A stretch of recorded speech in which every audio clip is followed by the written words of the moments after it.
about to begin. Please silence all cell phones. Good evening. My name is Jeffrey Blonder, and I am the commander of the E.F. Gilmore Disabled American Veterans Organization of Lynn and Swampscott. While the DAV is a 501c charity, and we do not support or endorse any candidates for public office, we do encourage all Americans to participate in the electoral process. As veterans, we are deeply appreciative of the rights that we as Americans have. These rights have been paid for with the sacrifices of the veterans here today. At this time, please rise for the presentation of colors by the Lynn English Junior ROTC. Forward, march.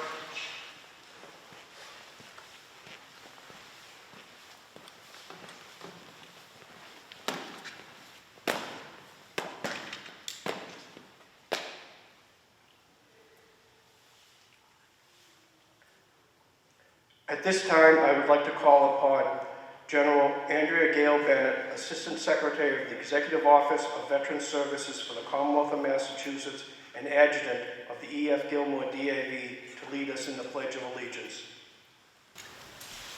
I pledge allegiance to the flag of the United States of America and to the republic for which it stands, one nation, under God, indivisible, with liberty and justice for all. Present colors. Please remain standing.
Colors.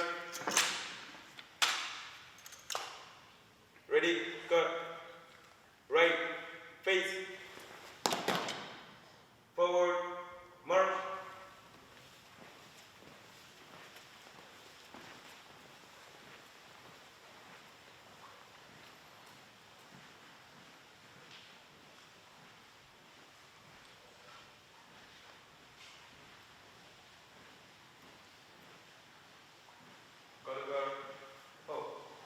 Can we have a round of applause for the Lynn English Junior ROTC? Thank you. Please be seated. The format of this forum is rather simple. Each candidate for ward council will have 3 minutes to address the audience, and at-large candidates will have 5 minutes. If at the end of the night we have some time, I will open up for some questions. The order of speaking has been determined by random lots. Candidates, one of the many hats I have is I am a soccer referee. When you have 30 seconds left, the timer who's sitting up there will show you a yellow card. At the end of the time, a red card will be shown. Let's begin with ward council. The order of speaking is the same order as they're in right now.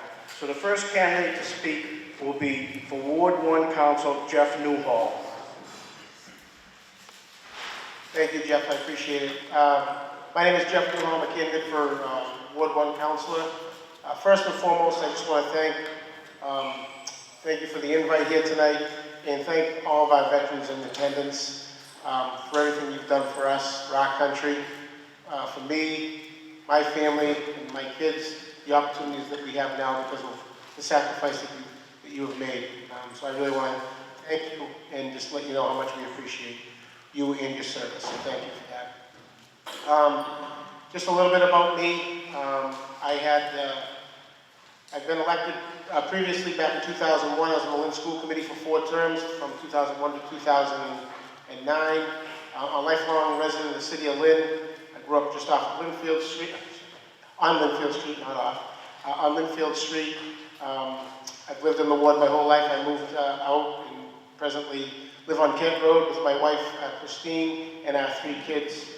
Alex is 10, and we have twins, a boy and girl twin, Alex and Andrew and Eva, who are 8. You know, I think the common question that comes up at these is you know, why are you running for office? You know, I happen to be one of those people, and I've had a pretty good amount of success in my professional life as the athletic director and coach and campus operations director at St. Mary's. You know, I've always tried to help and give back to places that have been very good to me, and really at the top of my list, the city of Lynn has really been great to me and my family, going back hundreds of years. I started in McDonough Square, Snell's Market, my grandfather. I started working there when I was about 4 years old. I don't think I had a choice. And then, you know, up till now, I'm at 48 years old, and I've worked in the city my whole life. So it's a place that I really love, and I really want to, I see this as an opportunity to give back and be part of the solution and not, quote-unquote, part of the problem of the people that complain all the time, which is fine. But I think that we can make a difference in this city. The team that we have in this city, the city councils, the state delegation, a lot of the groups, including your group, we can work together and move this city forward. There's a lot of great things that happen in the city. I know sometimes we hop on the stuff that's not going well, but there's a lot of really good things going on, and we really need to drive that forward. And I would just say one last thing in closing. In the city, the vision plan the city of Lynn developed recently, I just wanted to say there's one part in here that I think is important for all of us, but specifically to our veterans. Lynn will be a city where all community members have the housing, transportation access, social connections, and educational and economic opportunities to live a fulfilling life. And to me, that's one of the most important things. I will fight for that for all residents of this city, but specifically our veterans who have given so much to us. Thank you, and have a great night. Thank you. Our next candidate, also a candidate for Ward 1 Council, is Dr. Pete Meany. Good evening. Thank you everybody for coming. And thank you DAV Jeff and General Bennett for throwing this on. My name is Dr. Pete Meany. I'm a candidate for Ward 1 City Council. This is kind of a special event for me. I'm a Navy veteran, and also I'm an alumni of North Shore Community College, so this is kind of like a twofer, which I really appreciate. A little bit about myself. As I just said, I was in the Navy. I graduated North Shore, went to UConn and then BU. My parents are from Lynn. My mother worked at GE for 38 years, and my father's a retired firefighter from Lynn. Currently, I am the owner-operator of Broadway Family Dental, small business right here in Wyoming Square. I am married to my wife, Tara, who's a nurse, and I have 2 twin girls, Maya and Madeline. They're 13 months old. You know, why am I running for Ward 1 City Council? It's because of how committed I am to this city, especially my ward. I have a small business here. I'm raising my family here. I have a home here. I mean, I have a vested interest in keeping this place wonderful. I call it Ward 1. It's far from perfect like anywhere else, but, you know, a couple of my priorities are public safety, maintaining green spaces, and reducing the traffic flow infrastructure. You know, I'm not going to be cliche here. Like Ward 1, Lynn especially, has been very good to me. My family, we're doing very well professionally speaking, and I'm trying to give back. And I'm trying to give back in a real way. I've sacrificed a lot to kind of be here, and it's not to say that that means anything, but there's no one that's going to work harder for me to make things right, to do better, to improve what we have going on. I believe my actions speak that. My name is Dr. Peter Meany, and I respectfully ask for your vote on November 7th. Thank you.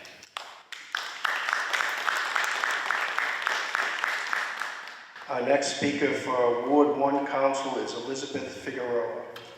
Ward 2, my mistake, sorry about that. Good evening, everyone. Thank you for having me.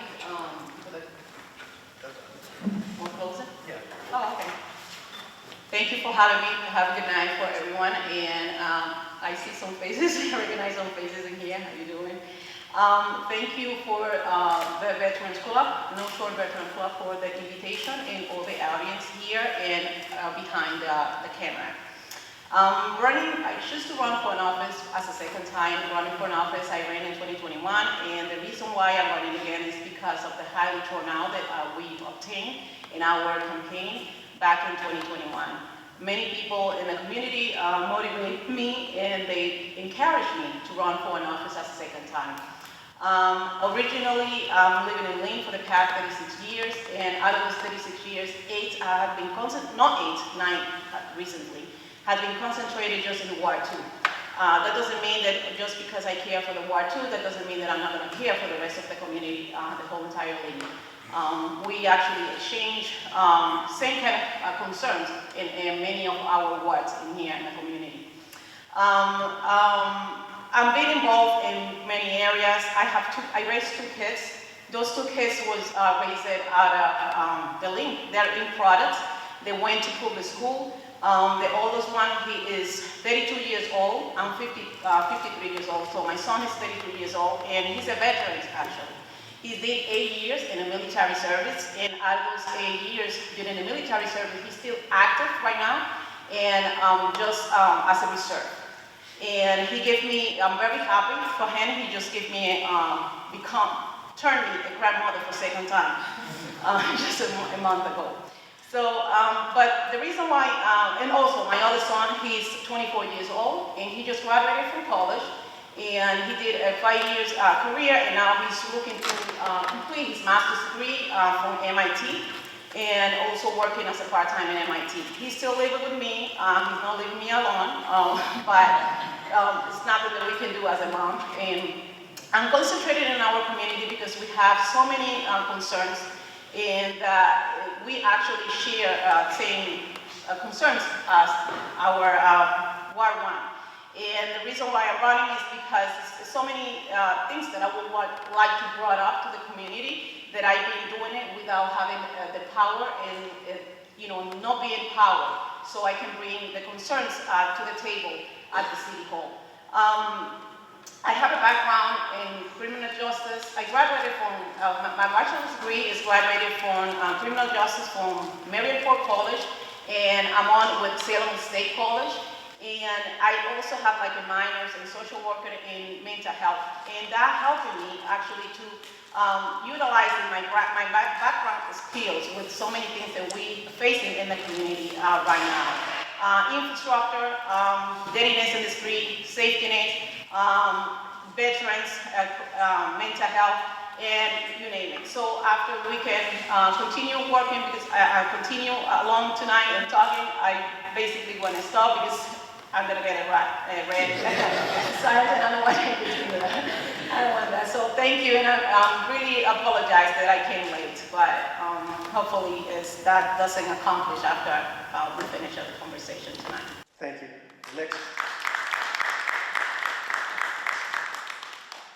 The next candidate for Ward 2 is Oded Matul. Good evening, I apologize everybody. if I mispronounced your name. You did. That's good. Perfect. Good evening, everybody. My name is Oded Matul. First of all, I want to thank the disabled American veterans for having us together this evening. Thank you for everybody that showed up. And it's great that you want to be informed. Although I have no military history, I'm proud to say that my grandfather was a general in the Guatemalan military in the early 60s. He invested a lot of that discipline that he gained into my parents, and my parents sent on to me. I was born in Guatemala. When I was 8 years old, my parents brought me to the great city of Lynn. I'm proud to say that I came here knowing how to say yes, thank you, and no. And yet I am the product of the Lynn public school system. I graduated in 2006 from Lynn English High School. I went on to Emmanuel College. When I graduated from English, Mr. Lapierre was my history teacher. I went on to Emmanuel College, got a bachelor's degree in business management. In 2012, I married my wife, Maribel, and I can proudly say that I have the full support of my family. We have worked hard, my wife, my kids, and I have worked hard all summer. In 2013, we started Full Color, which is a print shop here in the city of Lynn. We just celebrated our 10-year anniversary of being in business. We have been very successful, and I can say that I have that experience to lead, both professionally and financially. I'm a board member of the North Shore Latino Business Association and an active member of the Greater Lynn Area Chamber of Commerce. I'm also a board member of His Love Foundation, which is a foundation dedicated to helping families in need, children in need. We're actually getting ready for our yearly mission trip that we do every year. We're going down to Central America this December, right before Christmas, to help a lot of kids, a lot of families. And I'm running for office because I'm committed, I'm invested, I have the experience that one needs to be able to lead. Throughout the summer, I've knocked on hundreds and hundreds of doors. I've met hundreds of residents of Ward 2, and we have identified a lot of issues that we need to work on, such as illegal dumping, speeding, public works, tree issues. And I can say that I'm going to be that counselor that when you call, I will answer your call, that I will show up, that I will call you back, that I will text you. And if for any reason I do not have an answer, I will make sure that I get one for you. So I humbly ask that you please consider voting for me November 7th. And if you have any questions, please reach out to me. Thank you. Our next speaker will be for Ward 4, Councilor Donna Capola. Oh, did I miss someone? Oh, my mistake, sorry about that. Ward 3, Coco Anson. Thank you. I would like to thank our veterans and DAV for inviting me. It's really important that even though I have no opponent, that you guys still invite us, because the public needs to know more about us, and basically our report to the public. I always go to a lot of events, you guys know this. I'm always seated there. And I always say, I wish I'm in that table, because I strongly believe that the people of Ward 3 still needs to know about their counselor and what I've done. I think going to public forums is also at the same time for me to report back to our constituents. This is very emotional for me, listening to Ben about his grandfather, because I also come from a family of veterans. My grandfather is a Philippine scout, so if you know your history, the Philippines is a colony of the United States. And if you're a Philippine scout, that means you fight for the American flag. I remember I was a kid, he passed away, and his coffin was draped with an American flag. And I asked my dad why there's an American flag and we're Filipinos. And my dad would say, because of the history. And in fact, my grandfather's father was sent to Belgium to fight for America, to fight during World War I. And these two grandfathers of mine, it was their dream to come to America, but they were not given that opportunity. For me to be their grandson, coming here, sitting here, and elected a city councilor, it's a big honor. I can see my grandparents smiling right now up in heaven. I continue their legacy in a different capacity. As I was walking Ward 3 last week, I saw Tiffany Magnolia running for school committee, sweating, and I handed her water. Even though I have, again, no opponent, I still go from house to house answering constituents' calls. And for you guys, hats off to all of you, because I've seen you guys work so hard preparing those, door knocking, preparing those materials. I am proud to say that what I promised 2 years ago to the people of Ward 3, I accomplished 90% of them, and I'm still working hard to accomplish all of them. When I promised them, I was being very being very communicative with them. I created my team. We have prison captains in Ward 3. We have newsletters in Ward 3. All the residents of Ward 3 can reach out to me directly and easily. So I will continue doing that, and I will be, it's just an honor to be representing the people of Ward 3 and Lynn in general. Thank you so much. Thank you. Now, Ward 4, Donna Capola. Yes, thank you. And I appreciate the invitation from the DAV. This is important that we can have as many forums and talk to people about what we are all about and why it's important to give us a vote. But my name is Donna Capola, and I have served 12 terms on the Lynn School Committee. I think there is nothing better than serving your community. And I think that everybody should step up in some way, whether they're volunteering someplace, whether they're running for an office, whether they're just supporting or cleaning neighborhoods, whatever it is that make our community better. But I'm married to my husband, Harry. I'm the mother of 4 and grandmother of 7. And I did foster care for a long time and foster parent to 19 children. And I've worked as a case manager to teen parents who, for 27 years, most of their families have been up in the Highlands, so it kind of gives me a good feel for a good part of our ward, that how families struggle and what their needs are and what their concerns are. I am graduate of actually North Shore Community College here, as well as University of Mass in Boston. And I serve on My Brother's Table Board and also North Shore Labor Council Women's Committee, as well as Friends of Lynn Beach. So some of the things that are really concerning as I've gone around, and I know as well myself, is public safety is a real concern in Ward 4. We have a lot of things, I think everybody has heard, that is running for any council seat, whether it's at large or us, like how concerned they are with speeding, how they're concerned with the criminal element that we have, and a lot of mental health stuff that's going on that isn't being addressed, but should be addressed. And also, I have great concern for bringing in industry and manufacturing here.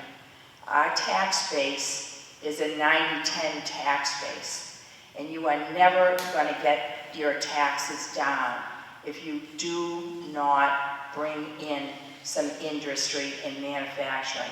And it will benefit all of us, not just on the tax base, but some people say, well, that's only for landlords. No, because when tenants are renting, the landlord includes that tax base. So if the taxes go up, the rent goes up. So I think it's really, really important for us to look at that and try to start recruiting and bringing industry and manufacturing in. Small businesses are really important, but we need big industry in here, as well as jobs. Our people need better jobs. How did that happen? I got a red one, so that's okay, sorry. Apologize for that. That's okay. Thank you. Our next speaker, also running for Ward 4 Council, Natasha Maggie Madere. Good evening, everybody. My name is Natasha Madere. First off, I would like to thank the AV and all the veterans and everybody who served our country. Thank you for giving. I appreciate that. Everybody who's given back to our country. It's so important. So I'm running for City Council in Ward 4 because I am tired of seeing our community suffer. And I have been living in Lynn for 25 years, and our city's changed. And not all the changes have been positive ones, but there have been a lot of positive changes. But I've knocked on thousands of doors since March, since pulling papers. I've knocked on 7,000 doors just in Ward 4. So I've heard so many struggles with so many people that answer the door, from anywhere from the affordable housing crisis to, yes, just yesterday I was at somebody's house and she said her rent changed. It went up to $2,000 and she was just crying. It's just terrible. Like, we really need to do something to address this right now. Again, like I said, I've been in Lynn for 25 years. I was the first in my family to go to college. I grew up in Dorchester and went to South Boston High, and then after South Boston High, I went to Regis College. After Regis College, I went to the Women's School of Law, and I passed the bar exam in 2010, and I had to work hard. I was a single mother while in law school, and I had to take the bus back and forth to school, and I couldn't have did it without the help of my family. But I know I'm a hard worker, and I worked really hard to do that, and I know with my law background that I will be able to be a really effective city councilor. I want to be a councilor that calls people back, and the communication in the city it needs to be improved, especially in Ward 4. I've never been invited to a ward council meeting the entire time I've lived in Ward 4, which is almost 20 years. And if you go back, I ran for Ward 4. This is my third time running for Ward 4 because I was always talking about we need to have more ward meetings, and it's so important. Like, I'm still running because nothing's changed. Like, over the years, like, nothing's changed. And you shouldn't be in office for 30 years. We do need to have term limits. We really do need to step up and say this is the future of our city. It's in our hands. Voting needs to be addressed. Less than 8% of people voted. That is just not okay. I've been on doors with my kids because I want them to know one day they too can run for office, because it is about the future of the city. It's the younger generation that one day needs to step up. They need to see somebody that looks like me that can be elected to office. Our city is very diverse, and we need a more diverse city council. The city's changing. It's not about who's the most popular. I really appreciate everybody who's here, because that shows that you care about your voters, and you are I have a vested interest in this city, and that's why I'm running. I have a website. I built my own website. It's natashaforlynn.com, so please come and check it out. I also have a Facebook page as well as Instagram, and it's really important that you know your candidates. Please vote for me, because I am the best candidate for the job, and I will always call you back, and I will be accessible. Thank you. Thank you.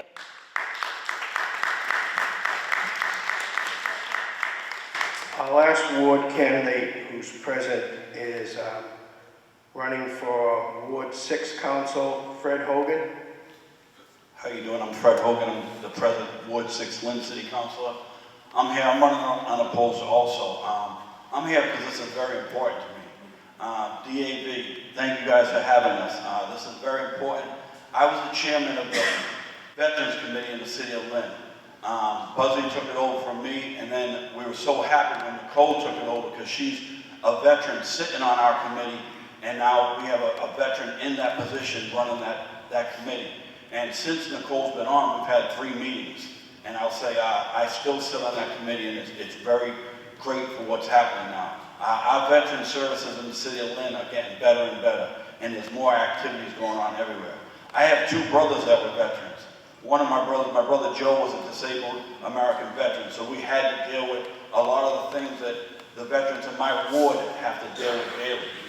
One thing, if a veteran calls me, not just any constituent, a veteran calls me, I make sure I help them immediately and fast. And Mike Sweeney can tell you, I've reached out to him many times, and he's helped me with a lot of my veterans in my ward, because they fought for us. They fought for our country, and they deserve to get everything that they need and any help that they need when they call upon you. And that's true and dear to my heart. Like I said, I'm built on constituent services and community. That's what elected me, is my community, my neighborhood, the people where I grew up, and I want to continue doing that. That's why I'm here tonight, just to let people know that, I have nobody running against me. I don't need to show up to this here. But yes, I do have to show up here, because this is very important to me. And thank you for having me.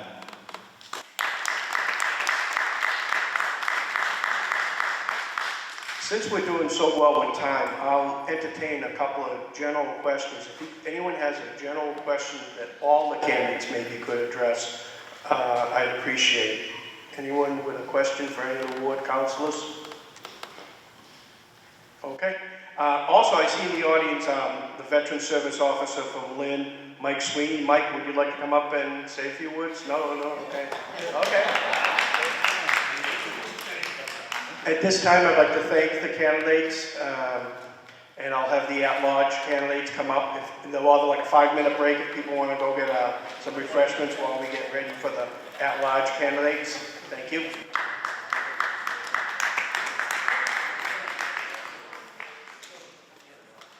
Okay, we'll begin the second part of this presentation with the at-large candidates. There are 8 candidates running for at-large. I think we have 7 of them here, but we'll start anyway. The first candidate to speak will be Rogelio Garcia.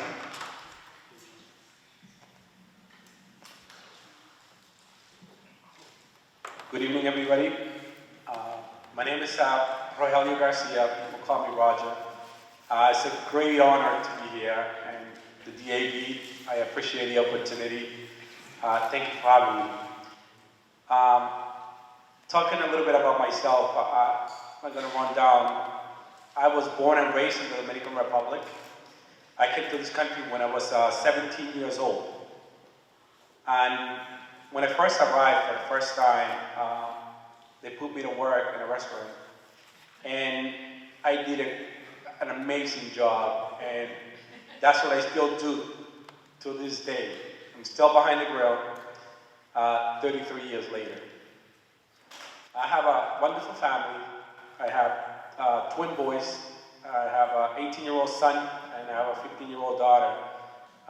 They all started in Lynn Public School.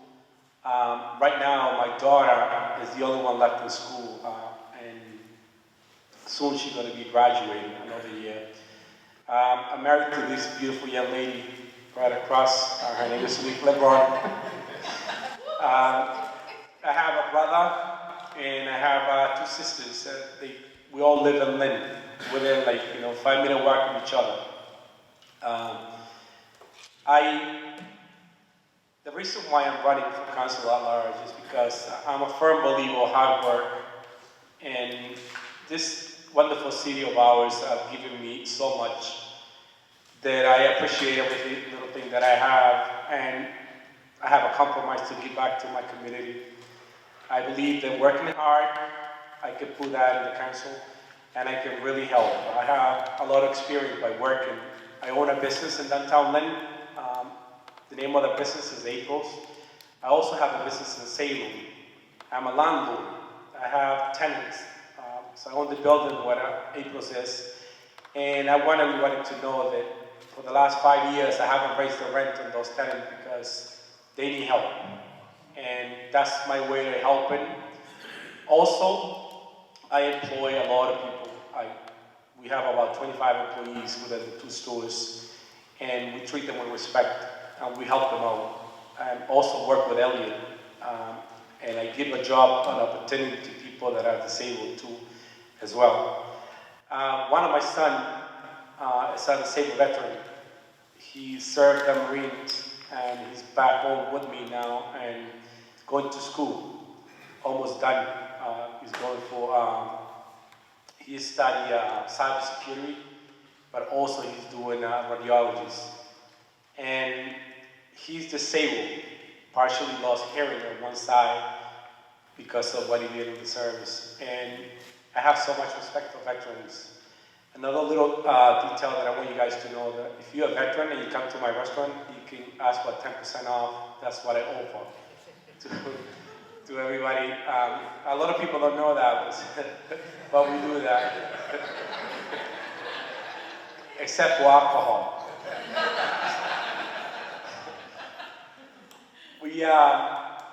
We work very hard. I'm willing to do anything that is possible to help this community. It's moving forward, it's doing great. But I think there's a lot more to do. And my experience as a business owner, I can do a lot for the city.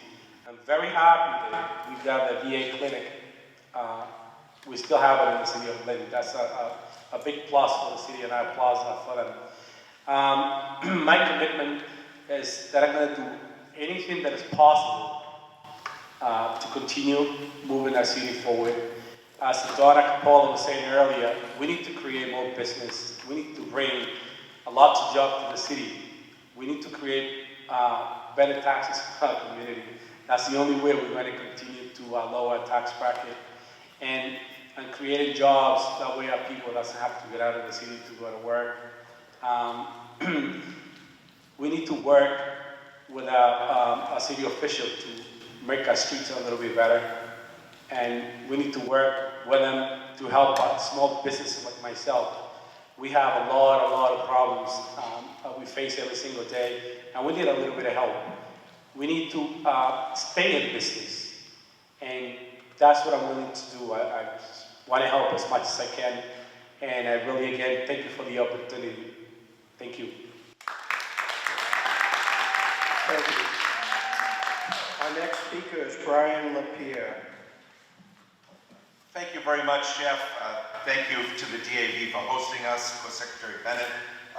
Really happy to be here this evening with all of you. It's great to look out and see veterans. It's great for Lynn Community to be here as well, so we can get into the households on the airwaves and such. I'll jump right in. I'm born and raised in Lynn, raising my family here currently, married to my wife Kelly, who's a teacher and department head at Pickering Middle School.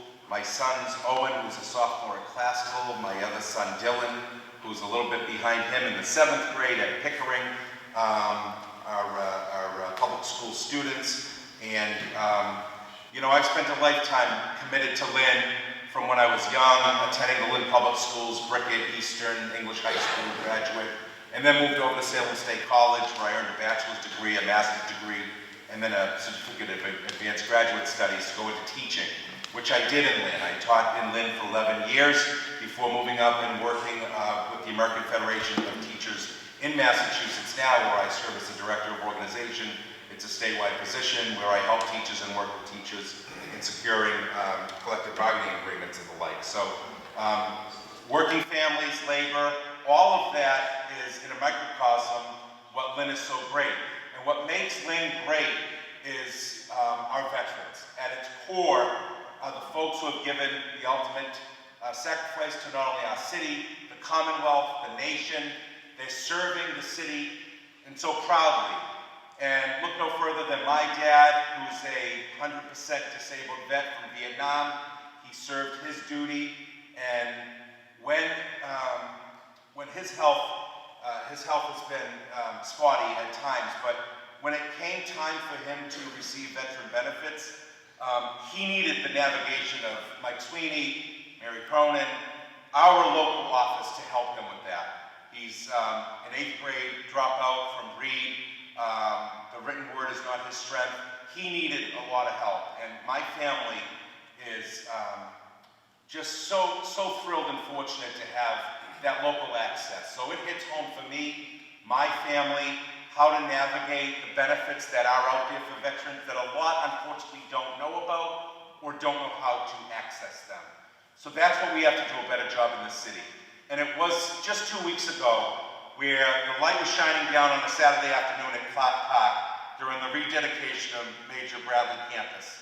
And it was a wonderful coming together of all people in our city of Lynn, family members. The strength of the North Shore was on full display, our military, our law enforcement agents, the generosity of Lisa Nerrick, the DPW, so many anonymous that want to remain nameless because of their sponsorship, their local businesses, they donated. The people of our local Veterans Council, from Sergeant Major to Chuck Dinnan and Wayne Johnson and so forth. I'm name dropping, I'm sorry, I'll probably forget someone.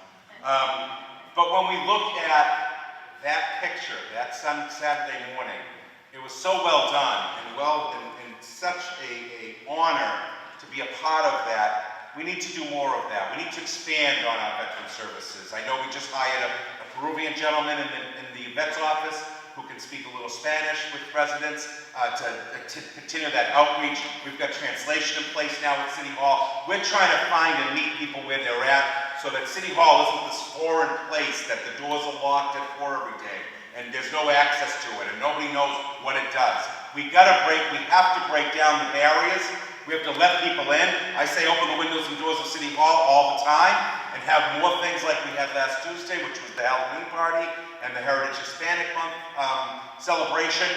We need to make City Hall more inviting. How do you do that? With the work of our veterans, with getting people involved. Veterans have great time on their hands as well. They're willing to pick up and do things, cleanups, volunteer. Let me talk about issues quickly. I'm proud to say that I've been following up on Commander and Secretary Bennett's when she addressed the council at our subcommittee led by Chair McLean around the 25 Boston Street. Take a bow because we saved Veterans Clinic here in Lynn last year. It was a hard fight. That fight took us to the brink. The fight is never over. It's continuous, and we've been fighting this since the 90s, I recall, since Congressman John Taney got elected and he put that Veterans Center there. It's been a fight to keep it there each and every year for the past 30 years.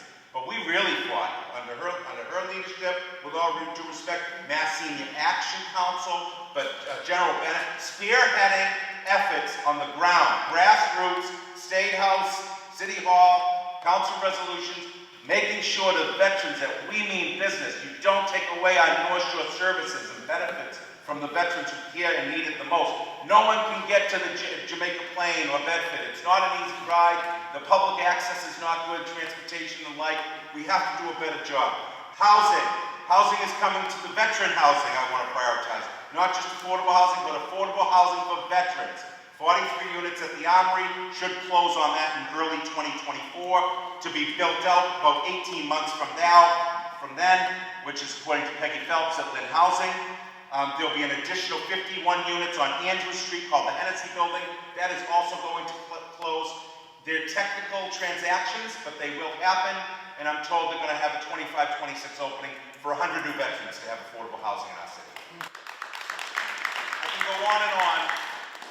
Jessica Giappini just elected as our first parking director, department head, and she's very open to the idea of free parking for veterans, and that's what I want to see on the recommendation of Ms. Bennett. So there are things we can still do to improve upon, but we are doing a good job for our veterans. Thank you. Thank you. Our next speaker is Donald Castle. Thank you. Councilor Field usually goes after Councilor up here, and we always say his skills are second to no one. But thank you for having me. Thank you to, Change your name to Brian. Brian Castle. Brian. My name is Donald J. Castle, and tonight I'm going to say Junior, and Junior means something to me, which I'll talk about in a few minutes, my father. Jeff, thank you. Mike Sweeney, thank you. Andrea, I appreciate being here. It's fun. This is our last forum of the campaign season. I think we all have a little tired going around the room here tonight. We've done about 6 of these in 10 days, but it's something that's really important to get out there to speak to the people of Lynn as we campaign for your vote. As I said, my name is Donald Castle Jr. I've been in Lynn my entire life. I grew up in Lynn, went to Lynn Public Schools, Culver Elementary up the street, pre-junior high, Lynn Classical. I also came here, and I was just saying to a few people that I ran for student government president here, and I actually won it. I served here. I loved this school. I didn't know what I wanted to do. I got into Salem State in Suffolk. I decided to come to North Shore Community College. I went off to UMass Boston. Then I went off to law school and passed the bar exam about 20 years ago. But I love this city. That's why I'm running. And I did look up some information today on the DAV. I did not know that the DAV was formed after World War I in a Christmas party in Cincinnati by a judge. I can't read my own writing, but to help veterans come home from the war, right? And it's a wonderful organization. 27% of all U.S. veterans receive some type of services that are connected to the VA. We need to make sure we continue that. Brian touched on the VA clinic in Lynn, very important. There's over 58,000 people in Massachusetts alone that receive services with the Veterans Administration and benefits. But I said the word junior because I never knew my dad. My dad was killed by a drunk driver when my mother was pregnant with me. My mother was 7 months pregnant. My only brother, Stephen, was 4 years old. And about 7 or 8 years ago, my mother was showing some signs of forgetfulness. And I navigated the VA, I navigated all sorts of, Medicare, Medicaid, Tufts, Social Security, and I want to recognize Mike Sweeney for helping me get through that, because it's not easy. We're fighting for the spousal benefits for my mother. Assisted living is about $5,000 a month, and their entire pension goes to that, right to the rent for that facility. But like I said, I never knew my dad, but I always knew my dad was a U.S. Marine. And I had to go to the VA in Boston. I ended up in Manchester, New Hampshire, because my parents were married in New Hampshire. Like I said, I didn't know my dad. And my father was in the U.S. Marines. He was in northern China after World War II. I never knew we had troops in northern China, Marines up there, but I'm assuming it's the Korean War. So I was proud of that. My brother Stephen was a police officer in Lynn for years. He was in the U.S. Army. My only regret in life, besides not hitting the lottery, was not being in the military. After 9/11, if we all recall the recruiting center on Boston Street, I think it's April's now, I went down there to join the military. I was going to join the Marines or the Navy, being in law school, and they told me I was too old to join. I was in my 30s, true story. I told Mike Sweeney that. And today on the radio I heard they're raising the age to join the military to 41 or 42, I think I heard today. So if I was back then, I would have been able to join because I want to serve our country. Why am I running for councilor at large? I love Lynn. I've been here my entire life. I've walked around every single neighborhood in the city. I'm available. I'm retired. I can be available 24/7. But I want to bring government to the people. I've been talking about this 311 app. I went to Boston. There's an app that you can use on your phone, particularly helpful for our seniors, and you can call 311 and report something to the city. Sometimes you can't get through, so you can go on the app or you can call a call center and tell the government what's your issue, pothole, speeding, and things like that.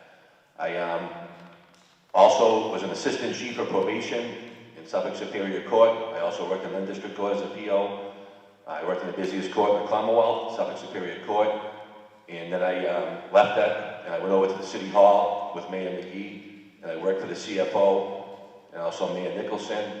I worked in conjunction with the City Council and the Mayor's Office and the CFO as a compliance, American Rescue Plan compliance officer. There was a $75 million fund at the council, and the Mayor chose the projects to allocate funds to.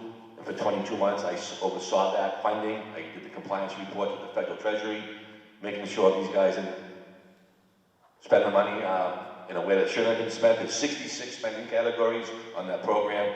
So I did those reports. In January, I retired. I stayed on for a few months after. I turned 55 years old. And I never thought about running for council. I like working out. I like going to the beach. I like having fun. But when our good friend Buzzy Barton passed away on April 5th, I thought about running. Because I always wanted to be a councilor. I always wanted to get back to the city. And I decided to run. It's been nonstop since April 5th when I took out my nomination papers. I'm proud to announce that Buzzy's sister Pat Barton has endorsed me, and Buzzy's friend and campaign team has endorsed me in this race. You might have seen that on Facebook or in the paper. I find that to be an honor. I'm humbled that they would endorse me. We have a lot of good candidates in this race. I do ask you for one of your 4 votes on November 7th. I'm number 4 on the ballot, and I'm running because I love the city. Thank you. Thank you. Our next speaker is Nicole McLean. Hello, everyone, and good evening. Thank you to President Jeffrey Blonder and to Secretary Bennett and the DAV for putting this on tonight. I'm happy to be here in front of a great crowd. Thank you all for coming out and spending some time listening to the candidates and being, trying to be informed, educated voters. That's much appreciated. I'm going to start off by saying, of course, myself, Lynn is my hometown. I was born here, raised here, graduated from Lynn Tech with a cosmetology degree, stayed in cosmetology for a little while. I joined the Army National Guard when I was 17 years old in 1997, and I went off to boot camp, came back home, and graduated from high school in 98, and finished off my military training during that summer when I was 18 years old. I stayed in the military for 11 years, and I was deployed twice to Iraq. I spent my first deployment into Little Iraq with Leo Jacobs, and I spent my second deployment in Baghdad with my leader over here, Andrea Gail Bennett. So that is my military service. I am a veteran. that lives in the city of Lynn. I used the clinic that everyone fought for and stood out, and I'm sorry I couldn't stand out with everyone because I work a full-time job, but I was very happy that that clinic was able to stay in our community because I used that clinic. So I want to just thank everyone who worked very hard and fought for our veterans. One of my goals as a veteran on the city council is to make sure that the veterans in our community are heard and taken care of. I have been doing that by, requesting to have these veteran council meetings, and like Council Hogan said, there's been 3 so far, and veterans have been, their voices of the veterans in our community have been amplified through those meetings. People are learning about what's going on in the veteran community because Lynn Community Television, thank you for being here, is broadcasting these meetings and making sure people hear about what's going on in the community for veterans. Also, I'm very pressed to find more help in our Veterans Department. Mike Sweeney is the head of the Veterans Department in our community, but he could use help. There was someone just hired, but we need outreach. A lot of the veterans aren't being educated about what's available in our community, and we could use more people in that department. So that, as a counselor at large, that is something that I would definitely advocate for. We need more people to be conducting outreach in our community, and we need Mike Sweeney to be able to also be part of that outreach. So he needs more manpower in his office, and that's something I would really like to advocate for. The more manpower he has, the better our veterans will be served in our community. When I ran for office in 2021, I ran to bring the voice of the BIPOC community to the decision-making table.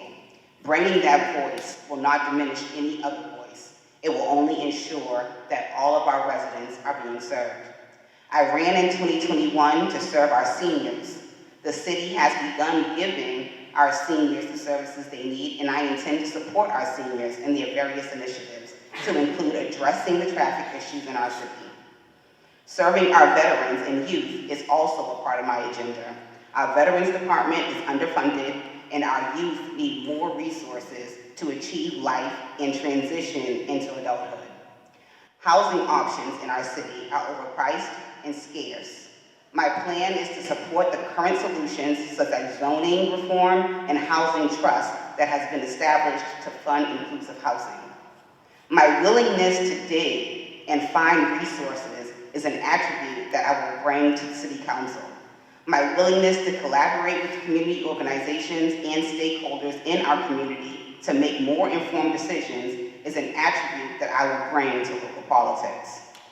The commitment I have to this city is shown through the many boards I serve on and the many boards I have volunteered to be a part of, such as the Essex County Commission on the Status of Women, the Metropolitan Beaches Commission. I am a member of the Disabled Veterans of America, and I am newly appointed to the Children's Law Center of Massachusetts.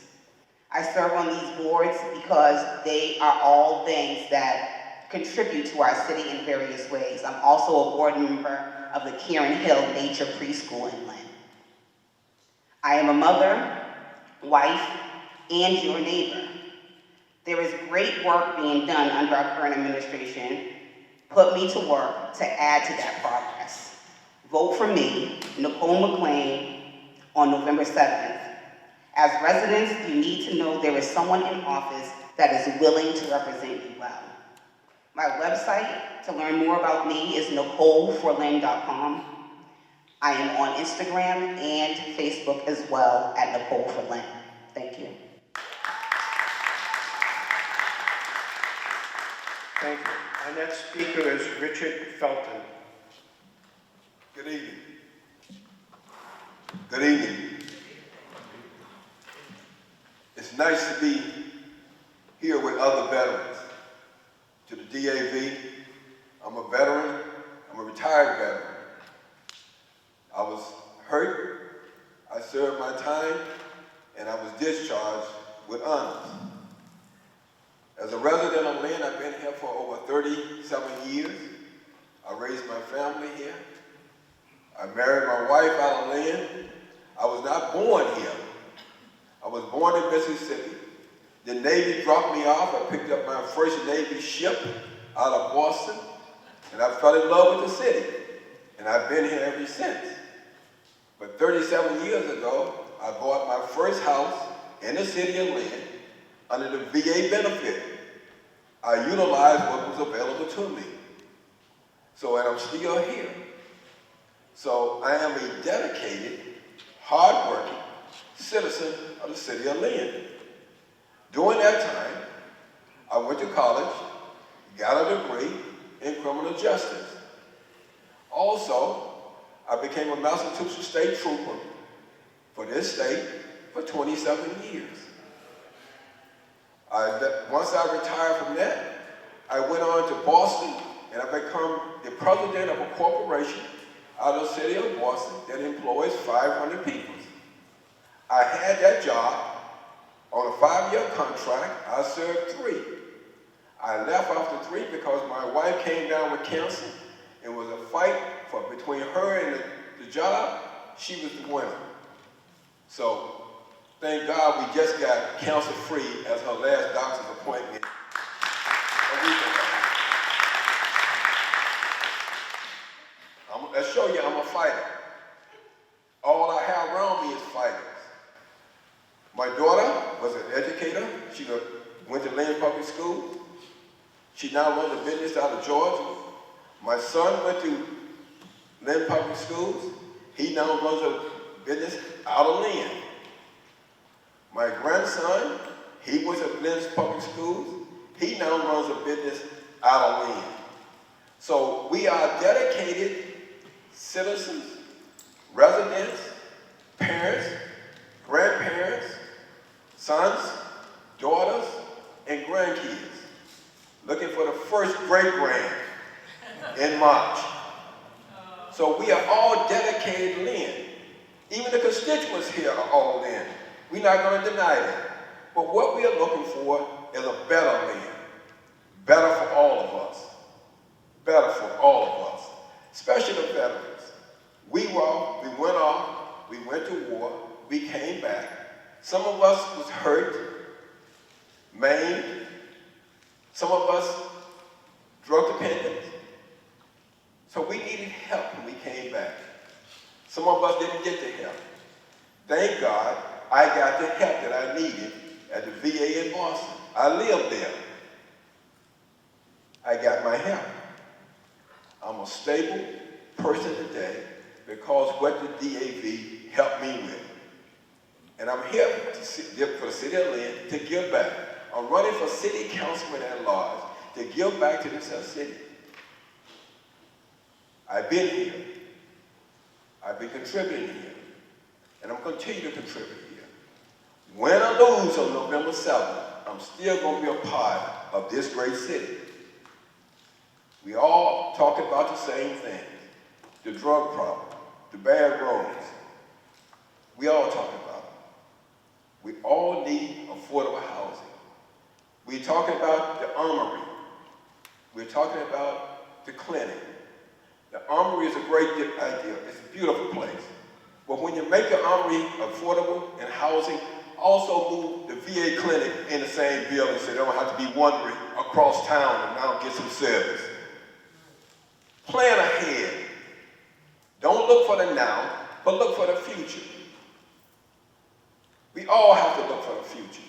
Our time is now, but our kids and grandkids, time is coming. And we encourage our children to become veterans also. My son told me, he said, Dad, you gave all you could give. I'm not going to give nothing. I said, give something. He's still trying to debate. I told him you got to the age now, but they say it was 30-something years. It's too late. Become a volunteer, though. You can still help out my son. So we as people have to understand. We can talk about all the accolades that we have, and we can create all the accolades here. But we are talking about the person that can do the job for you. I'm number 5 on the ballot. One of the 4 votes, November 7th. Thank you. My name is Richard Felton. Thank you. Our next speaker is Jose Encarnacion. Good evening, everyone. Thank you so much, DAV, for having me here today. Thank you for all of you for taking the time to listen to the issues of the city. Being here today, for me, is very emotional for two reasons. We are a very extended family in the city of Lynn. 4 of my nephews and nieces are on there. Three of them in the Army, and one of them in the U.S. Marine. He's been for 20 years in the U.S. Marine. I feel very proud of that. The other reason is because when I came to the United States almost 40 years ago, I didn't know a word in English. And I studied English as a second language at North Shore Community College. So it is very emotional for me for being here. As I said, I'm number 7 of 13 children, a very extended family. I've been here almost 40 years. I'm married with my wife, Yesenia. I have 6 children, all of them born here in the United States. Lynn, the first 4, 3 of them graduated from Lynn Public School and got their bachelor degree. 2 of them at St. University, 1 in UMass Amherst, and the 4th one, she's taking classes here at North Shore Community College. And the 2 youngest ones, they're still too young to be in college. So I feel very proud of that. My family owns a few businesses here in the city of Lynn. I know many of you probably know Rincon Macorizal used to be next to the police station now on Lewis Street. I went to, as I said before, I took classes here, English as a second language. Then I did my associate degree and transferred to UMass Boston, where I graduated with a bachelor degree in economics. So I started from nothing, and I feel very proud of that, and I want to give back to the city. Why I'm running? I'm running because I have a passion for public service. I've been working in public service for more than 20 years, and I love serving the city, and I want to give back to the city. I'm running because the city of Lynn, if you look around, is a very diverse city. 75% of students in the public schools, they are Spanish.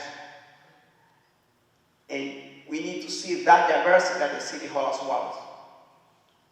I'm running because we need strong leadership. And we need strong leadership to advocate for policies like rent control and home buyer and first-time home buyer support, so we can all continue to live with dignity in the city we call home. The 3 major points in my platform is affordable housing, economic growth, and public safety.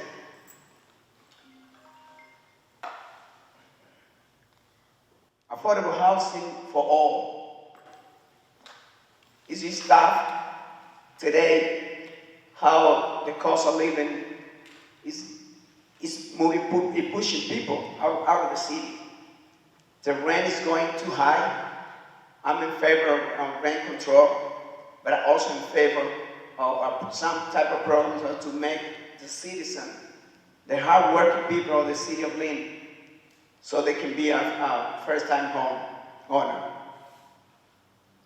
So we all can see lately how things have been going with the safety issue in the city of Lynn. A few mass shootings in the city of Lynn. By the way, the shooting on SS Street, the 2 kids, there were 7 injured and 2 of them were killed. 1 of them was my nephew. And those kids were celebrating that night because next day they were going to college. So we need to invest in our neighborhoods, but not only in one or two neighborhoods, we need to invest in all neighborhoods, especially in those neighborhoods where our youth are today needing for more safety. I'm humbly asking you to give me one of your 4 votes on November 7th. I'm number 8. I'm the last one in the list of the candidates. Make me one of the first 4. Thank you. Thank you. Our last speaker is Hong Net. Being the last always difficult because you lose the train of thoughts. But I will try my best. I know 5 minutes is a long, it's a long speech, but I will do my best. First, I would like to thank the Lynn veterans and DAV for having me. I'm honored to be here tonight. I'm so pleased to see so many of you, and I know familiar faces, and it's great to see you again. And so wonderful to share the table with these amazing people. And anyway, yes, my name is Hong Net. I was not born here. I was born in Cambodia. I came here as a refugee many years ago. When I was 15, I came here by myself. I lived in a foster family in Western Massachusetts. I went to Holyoke Catholic High School and went on to UMass Amherst. Got my degree in political science.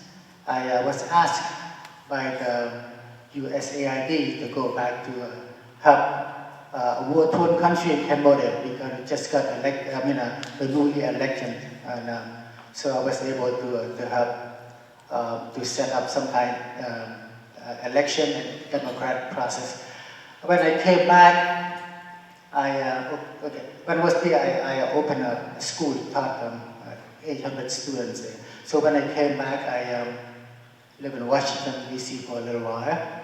And I got a job in Boston, so I moved to Lynn because that's where I could afford back then. And this is 25 years ago, and I'm married to my wife, who is a mental counselor right now. She's considered a therapist. And we have our children, the 2 children, and they were born in Salem. We bought our first home here in 25 years ago. That's when we got married 25 years ago and bought our first home 20 years ago. So, and Lynn is my home, really. I'm not going anywhere. I feel like I owe to Lynn because it's so good to me. I decided to run for public office.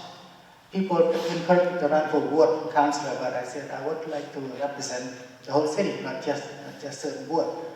And so I got elected for first time 12 years ago, and have been a councillor. Been honored to serve the city ever since. And so I feel it's very, very important that we do have a diverse representation, but it's not enough. And I'm so proud to be a part of it. And we have done a lot for our city for the past 12 years. And I work really well with 3 mayors actually, Mayor Kennedy, Mayor McGee, and Sheriff Nicholson, and State Rep Pete Capano, and Dan Cahill, State Senator Brent Craig. So those guys serve with me in the council.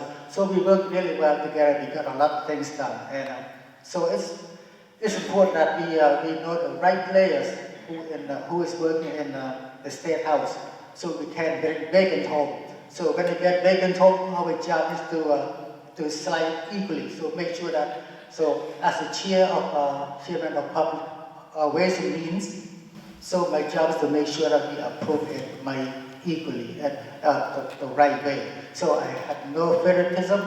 So it's always make sure that whatever we decide to fund, so that's in the need of what our residents. That's what I have been doing every day with my colleagues in the council and with my community members. That's what we do every day. I'm very proud for that. And also for veterans, I have been working with 2 well-known contract companies. They plan to build affordable housing for veterans. I have spoken with Mike the other day also, so after the election, so I will set up a meeting with them, so Mike will sit with them and Charlie Gator. So we will work from there because they have their own properties already, so they have the property, so they're willing to help us to build affordable housing for our senior. I'm proud to say that the veterans. So I'm proud to say that we don't have any homeless veterans, but we still need, because the 2,100 of them in the city, and we don't know how many, a lot of them still need help. And also I'm able to help the Southeast Asian veteran to form the organization, because the veteran, they fought alongside our soldiers in the Vietnam War, so they deserve something. So I was able to help them to form an organization. And there's a lot to say, and because I've been there for 12 years, so of course every project pretty much from 12 years from now, I'm a part of it. So I can't mention it all, but I'm just going to ask you for 104 votes on November 7. I'm number 7 on the ballot. So send me back so I can continue to help to work on behalf of you. And I want to make sure our city is prosperous and safe for all of us to live, work, and raise our families here. Thank you so much. Thank you to all our candidates. Does anyone have any questions for the candidates? Andrea? I'm going to come up here so you can hear me. Donna Coppola referenced the property taxes and how unreasonable they are. And the fact that, inflation does what it does. And how does the city of Lynn, how do you plan to address that? She talked about having businesses come in. What businesses can you attract? How will you attract them so that they will pay a good portion of our taxes so that we don't have to end up bearing the weight of the, what's needed here in the city? If you'd like, you can go down the line even, if that's possible, maybe. If you don't have an answer, you don't want to answer, you just pass the microphone to the next person, I guess. So I know we try to attract large companies, but it seems like it's not going to happen. So we focus on small businesses. I have brought some business to our city, like restaurants, nail salon, hair salon, or even a doctor's office. So this kind of business is good because we employ people, and also we have the system that help our small business with loans. So Jimmy Cowdell and the EBIC is the good place to start. And we need more businesses, but we have to be more friendly with them. So we cannot afford to get a large company, even though there's 4 or 5 large companies want to come to Lynn, like one of them, Amazon. Unfortunately, the Riviera took them, so it's pretty sad. And there's a few hotels company want to come here, but so we don't know when they're going to come, but we talked about it, so we're going to try pushing because we have to work with the landowners by the water because they want to come to invest in our waterfront. But right now we see a lot of housing popping up, and so it's good also. And so the most important, we're going to attract a small business because it's important. And everywhere I go to different city, I always sell Lynn to them. I said, please come to Lynn. I'm in there, so I can find ways to help you. And so every year we have a cultural planning committee. Event in the Lynn Common. So there's 5,000 to 10,000 people come every year. So I always ask them, tell them that. So Lynn has a lot of potential for you because this is the right place to start right now because not many people come here. So we should start right now. We have the leverage, and also I want to see if we can have a restaurant month so that maybe we can attract more people. So all the restaurants in our city will come together and have the residents come and taste food, because other cities have done it, and in Lowell, I go to Lowell every summer, so they do that very successfully. I want to see it happen in there. And so in order for us to attract them, so we make sure that our city is beautiful, and we make sure that we keep our city safe. And it's very important. That's what I can do, because that's the way we get tax revenue to our city. Thank you. Thank you for that great question. I think that's a very good question. I think we should, what I would do when I sitting on the city council, I would advocate with our state reps, and so we can bring high-tech company to the city of Lynn. For example, company to work with artificial intelligence company, and because we know that technology is what moving the world today. So in that way, we can improve our city. We can get better jobs, better paying jobs for our city, for our youth, and they can get trained on the high quality technology job. So I will work on that. That's my answer.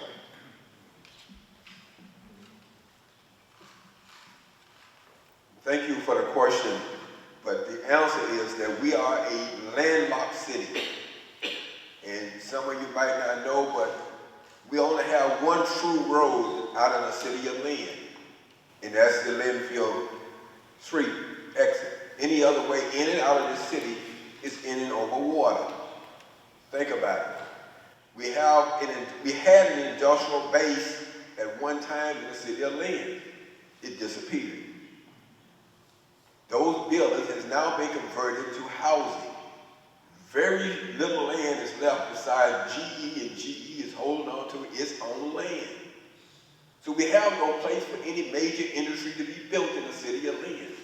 None. So once you gave up your land, the industrial-based land, you cannot get it back. You're not going to take the houses back down. So what can we take and put in the city of Lynn right now that can bring in an industrial-based tax base that we are looking for? All of the cities and towns around us, Revere, Chelsea, they had land available. Saugus, land available. We have no land. The waterfront is the only thing that we have. Let us take and see if we can put a hotel up in the city of Lynn.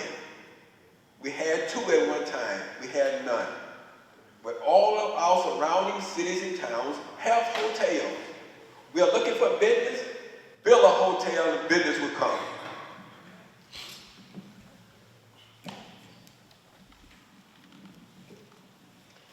My answer to the question would be to focus a lot more on the businesses that we have in the city at the moment. We have a lot of different businesses downtown that are being neglected and that need people from other communities and our community to serve, to patronize. So I think if we focus on building up the businesses that we have in our community, that will help our tax base. That's number one for me. I think we should be attracting residents of Lynn, and we should be attracting other communities to come to Lynn as well. And there's been an uptick in that. There have been festivals in the city that we've held. There's been things going on downtown that have been attracting different people to the downtown area. So that has been starting. So that's a start right there, is supporting what we already have. As far as bringing businesses in, I know there's plenty of infrastructure that we do have that is not being used. So businesses can come down and take a look, maybe a walk around our city, see where they would like to start, building their business and checking things out in the city of Lynn. Maybe have a walking tour with different industries to have them come down and check out what they want to see and what's going on downtown. There's things that are empty in our city, plenty of buildings that just aren't being used and that are abandoned. So that's something that we could do as far as bringing new business in, is doing outreach and bringing them down to walk around in our town and see what is appealing to them. That's something that we can do as far as that goes. And there are businesses that are doing well in our city that are new, such as Nightshade Noodle Bar and also the bagel place that's over by, that's across the street from Nightshade Noodle Bar as well. There's a lot of cannabis shops in our city at the moment, and they're continuing to be built, that we should be getting some tax revenue from those businesses. So there's different things that we can explore.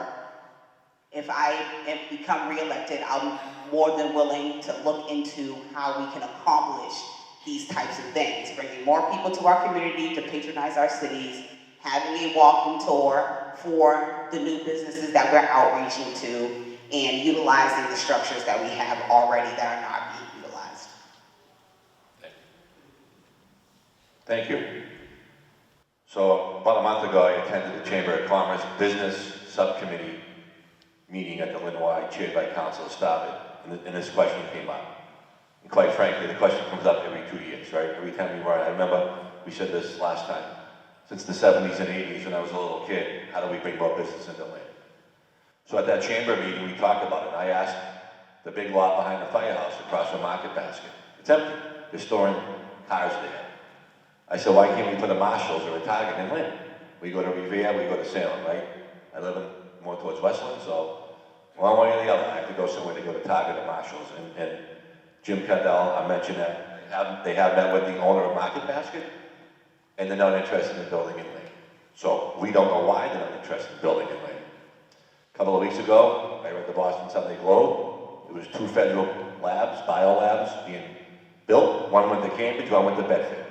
Why aren't they coming to Lynn? We have the land in the Lynn Way. I would propose a business summit to the Chamber of Commerce and ask our businesses, ask these big companies, why don't you want to come to Lynn? I think part of the answer is our image, our traffic, things that are happening in the city. We need to think outside the box.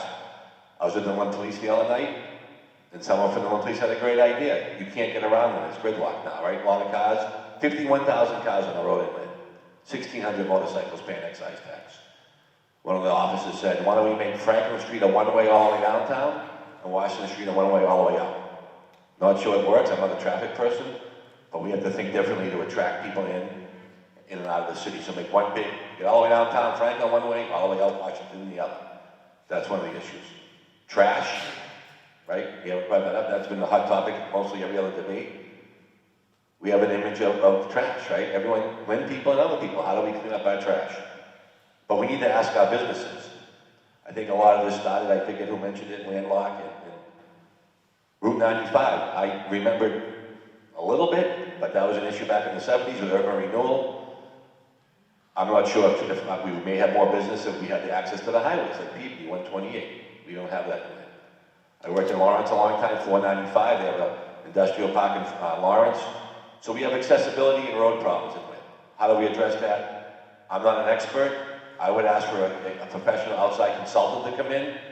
I went to ISD the other day for a map of the city, and I waited 25 minutes, and I left because it's a busy office, right? People are going in there, businesses are going in there, people are working hard, but we need to do an outside assessment of why this is not happening. It's not happening, right? Businesses are not coming in. Amazon got built in Revere, UPS factory got built in Saugus. 2 huge companies employing hundreds, if not thousands of new employees. Union jobs, good jobs, but not in Lynn. So we got to figure out why. Thank you. Thank you, Don. The question is on the 90-10. Just to clarify, that means 90% of our tax base is coming from residential property owners, and only 10% is being paid from commercial businesses. So how do we expand that to take the pressure off of residential taxpayers? A couple of things, it's twofold. First of all, our values have skyrocketed this decade.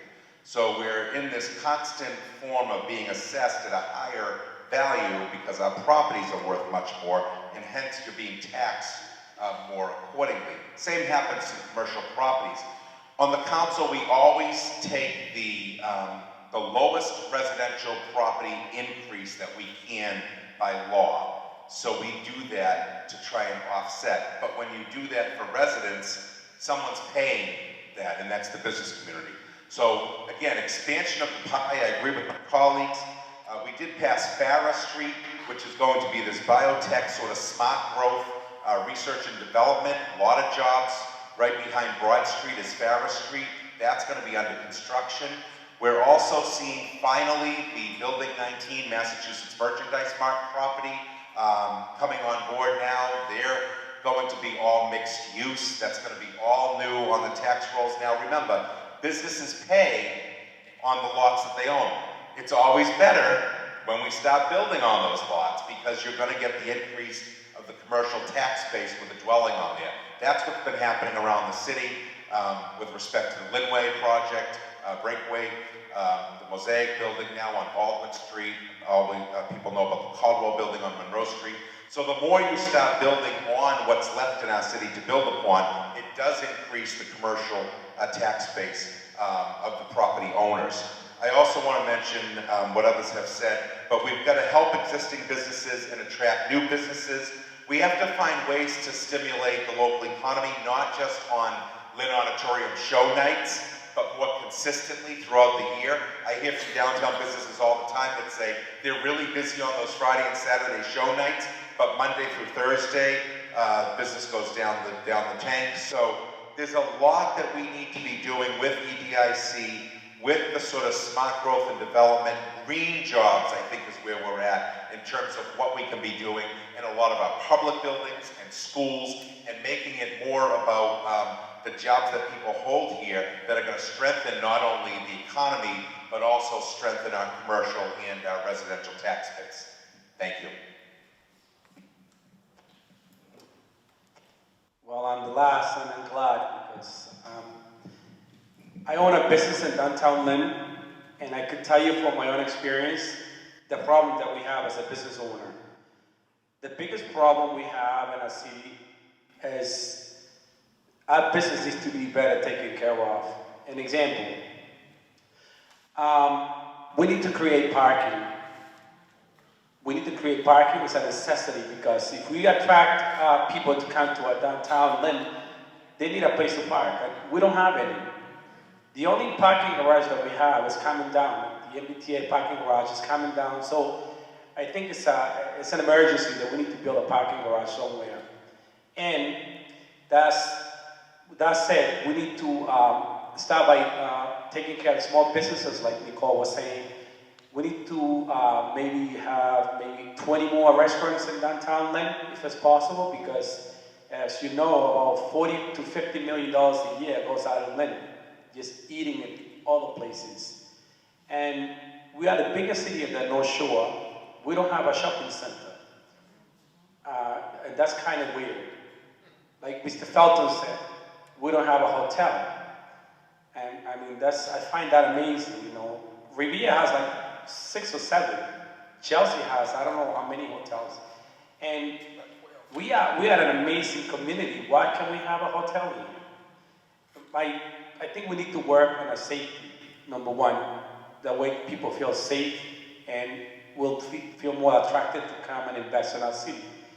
Also, I believe that we should be building more condominiums to give people opportunity to own properties instead of building so much apartments. I think we have a lot right now, and especially when they build apartment with no commercial base underneath. If you're going to build 100 apartments, I want to see at least 7 small businesses underneath, you know, and taking in consideration that we need more parking. That way we don't get saturated, and we need to work on our street. I didn't have an opportunity to say this earlier, but I'm number 2 on the ballot. Please, give me one of those 4 votes on November 7th. Thank you very much. Any other questions? Yes? My name's Bob Nato. I think that a lot of you hit on the mark, especially what you said, where you're going to put the businesses. Where you're gonna build them. Salem has Shetland. Peabody has, everybody knows, Centennial. Danvers has something. Beverly has something. We don't have it, okay? We have nothing. We hit it right on the head, right there. Image, what you said is another thing. Image.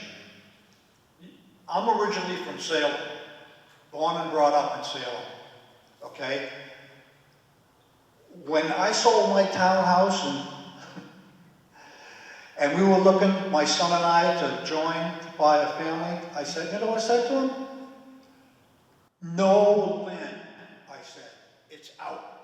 It's an image, exactly what you said, okay? The house we've got now, and the people that I've met in this city, there's no regrets. This city is so connected. I didn't have that in Salem, okay? I didn't have it there. I have it here, okay? And it's the things that you folks are all going on and hitting on the mark, you all have something. It's putting it together. And the only way you're gonna do anything is really, I mean, you get a lot of small businesses, it's the bigger businesses that bring in the big bucks. Like the soup with it, make the soup that I can smell on Herschel Street. How many people work there? I know someone that's making 20 bucks an hour there in a soup place. So you're gonna need things like that to bring it in. Because other than that, between crime and all that, I mean, I did a Citizens Police Academy the last time around. You wanna talk about learning something? I think everyone should do that one, okay? And images, the streets are dark over by the restaurants, the one-ways, you don't know your way around, you say, where am I going? And I won't tell you what I see on the app next door. I'm not on Facebook. But after 7 o'clock, Lynn is a S-hole. And I went, mister, you got the wrong idea here. So I think you've all got good intent. And I'll ask you one other thing is, Councilor Perrier, what was going on with the Broadway thing that made you, because technically that put a sour taste in my mouth. And I actually, when I saw the flyer come with, I love Coco, I sent them a note.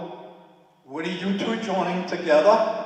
And he explained to me how much you helped him when he was in the Philippines. Even though he's still, he may live in the Philippines, you were doing a lot of work behind the scenes.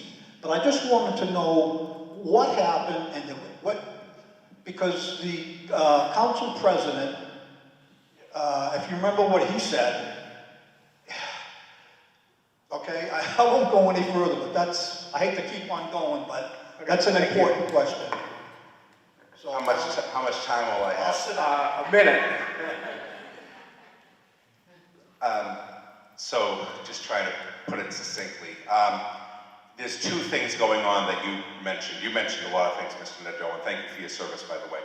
The first thing is the Northern Strand. I voted to reconsider that vote after voting favorably for it, because I was concerned about the amount of eminent domain arising from Broadway versus the Northern Strand. Northern Strand is mostly around 4, 5, 6, and there'll be bike lanes out to the Linway. It's the bike to the sea pathway. And that Northern Strand project was, the values were not there in 4, 5, 6 as they were in Broadway Genesee. So I wanted to see what that discrepancy was. After realizing that the discrepancy is more about less takings in that project than the Broadway Genesee project, I was opposed to the eminent domain takings from the start.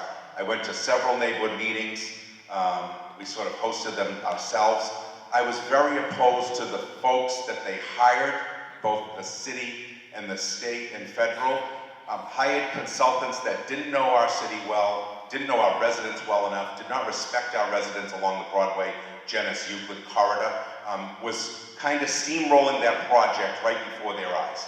I felt like I was one of the few voices that was able to at least put a fight in the city council chamber on those nights to table the vote, actually I didn't vote to table, I was ready to vote against the project. The vote was tabled in August. It was then came up in October, where it was passed 8-3, I believe. It needed 8 votes. So I was one that said, let's take another look at this. We're having another councilor come into office in November. It's going to be a new Ward 1 councilor. Let them put their stamp on a project of this magnitude. Why don't we focus on Essex and Easton? Why don't we focus on Essex Street? These are much bigger projects. It's all state and federal money. We could have left Genes, Broadway, and Euclid to the new council that would have had neighborhood meetings, that would have got the input from the neighbors, and made that project that much better than what we have right now. I firmly believe that. So those were kind of my positions in a nutshell. Thank you for the question. Explain the big picture. Thank you so much for the question. I appreciate that. I have a question. I'm not a Lynn resident. I live in Swampscott, but I do have a connection to Lynn. My father owned a drugstore in McDonough Square, and my father-in-law owned a dry cleaner on Boston Street. Over the past year or so, there's been, I'm not saying an uptick, but there's been a lot of violent crime going on in Lynn. The newspapers are full of stories of shootings, senseless killings of people. If you are elected, how would you address that issue? Thank you for that question. It's very important. If I was elected, my first thing would be that we need to advocate, work with our police officers, and especially advocate for more funding so we can have more police officers, especially police officers that are engaging with our community, more people of color. Because, you know, Lynn, I would say right now it's like 50% Spanish and the other 50, it's mixed. That's my belief. There's a lot of people that don't come out and say, when they did the census, they didn't say that they live in Lynn, but especially Guatemalan community has grown tremendously. And we need to work with our community. We need to be more transparent. We need to advocate for our communities to people. If you see something, say something. And especially working with our police is the most important thing. I think that it's going to help us to create a better understanding of the violence that's going on in our city. And that's my thing. Thank you.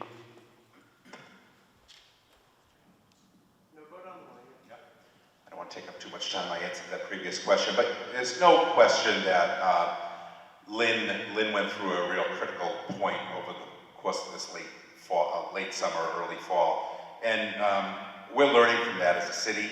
Anytime we see violence, that outbreak that breaks out like that, it hits very close to home for my family, very personally. Obviously, Jose's family, who was deeply impacted, directly impacted by the loss. And we did come together as a community after that. We did brainstorm at the Ingalls School community meeting.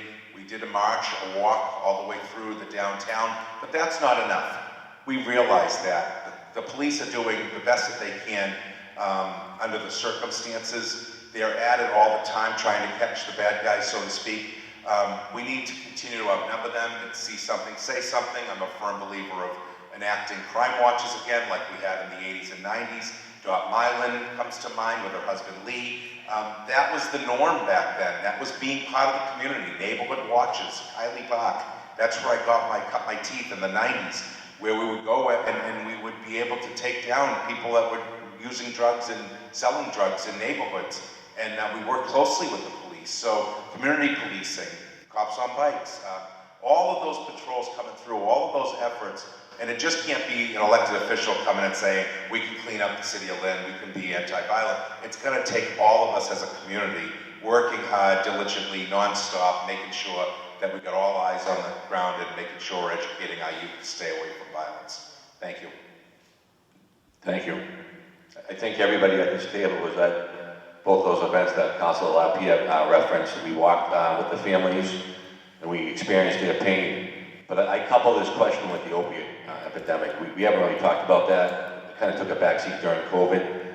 I have been proposing the creation of a mayoral level, initially I was calling it Office of Recovery Services, where we put, I know Revere's done it, East Boston does it, so the mayor and the council would appoint a point person to coordinate not only the opiate epidemic, you know, the overdoses are up, especially during COVID, but to work on issues like these with the violence we experience, I would support, and I think it's a good idea to bring back some motorcycles for the Lynn Police, 2 or 4 motorcycles, East Lynn, West Lynn. It brings the police closer to the community, closer to the kids, get into the parks and playgrounds on the motorcycles, and talk to the kids, not just as a disciplinary measure, but in a measure where it's proactive, and you have these officers on the street. They do it in bigger cities, Lynn's over 100,000 people. I think that's real important. As Brian also said, I had a crime watch. I live in Pine Hill. We had a meeting about a year and a half ago. I had 42 people show up. I thought there'd be about 5 of us. So people are willing to get involved. People want to help. They want to be part of their neighborhood, part of their community. But we have to also have resources for our teenagers and our young kids, work with our superintendent of schools and other people to help people stay away from violence and resort to violence. I'm not sure who these kids that were responsible for this are the people, where they were from Lynn or not. I'm not sure people coming into Lynn to respond to these issues, but those are important issues, to establish programs for our kids on the streets. Thank you. Thank you for the question. I do want to commend the Lynn Police Department because they did do a great job of finding and apprehending the individuals that were responsible for the recent violence in our city. And I do want to give my condolences again to Jose Ignacion and his family, and also to Faustina's family as well. She's our diversity, equity, inclusion officer in the city, and she also lost a young man to this violence. So we have to understand and be aware that there's people on both sides of this, and they're all youth, they're all young men that are being, that are losing their lives.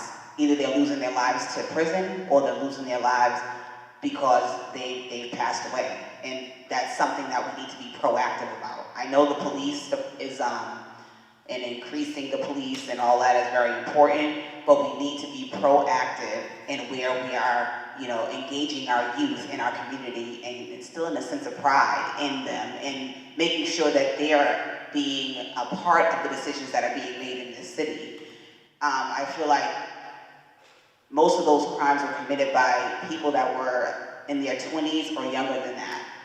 And that is an issue. I mean, that should make us all wake up and say, what can we do for our teens and our young adults in our city to ensure that they're not going in the way of negativity and violence? How can we ensure that we're creating a generation of leaders and of more firefighters, more police officers? We're protecting our children and our youth and making sure they're staying away from negativity and violence, and that we're educating them about drugs. Like when I was young, they had the DAV program. A police officer would come in to your school, talk to you about drugs, why you should stay away from them, why you shouldn't be a part of that. We're not doing that with our children right now.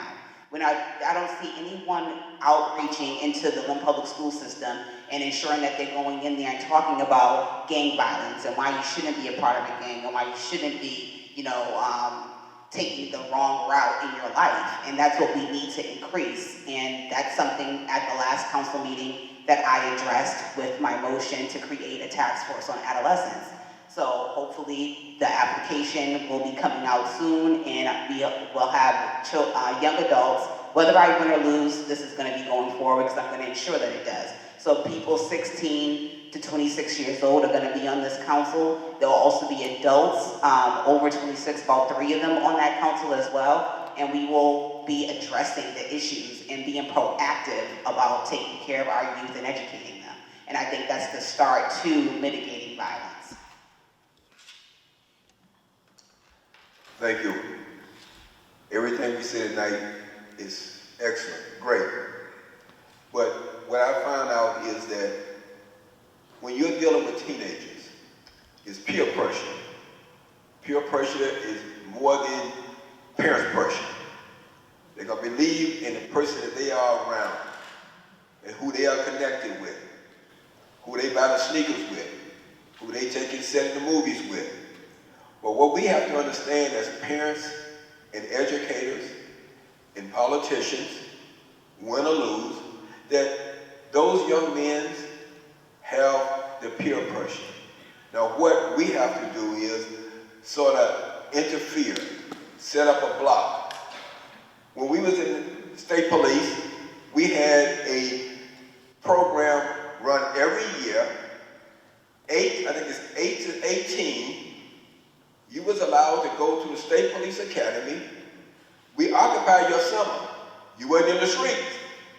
The city and towns need to adopt that program.